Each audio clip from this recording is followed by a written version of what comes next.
Two small towns in neighboring states are connected by a river, a tiny bridge, and a sense of community.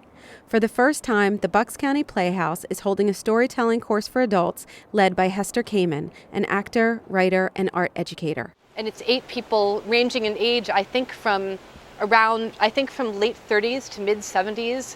And these 8 people could not be more dramatically different from each other, but they really do share a love of friendship and community and of taking stories and turning them into art and working with each other to become even better artists and even better writers. She was surrounded by hardship, bad decisions, and regrets, so she's tough.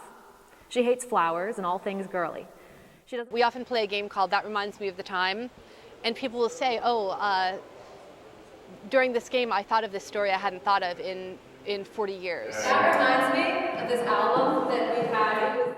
Because when you hear other people tell things, it triggers memories that are from a different part of your brain and are part of maybe a conversation that you wouldn't have just had with your friend that you're having dinner with that night. The format of the class is relatively informal. The writers come together each week, and Hester leads them with improvisational acting exercises and prompts that tap into their memories and produce compelling stories. Whether it was taking to the road as a child to get away from home or rising early in the morning in Santa Barbara to ride over the cliffs to Summerland, I just relish every moment that I was on the road. There's nothing like being on a bicycle. A lot of us probably keep journals and we'll say to ourselves, I'm writing this totally for myself. I don't ever want anybody to read it.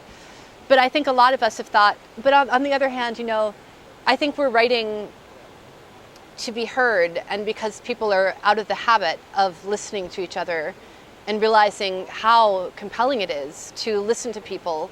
And we're a theater, we're the Bucks County Playhouse, and so what we do is say art is not just something that I'm doing for myself, but as an artist, what I can do is share what I'm creating and engage other people in my experiences and perhaps make them laugh and perhaps really move them or perhaps have them deeply connect with something that I just shared.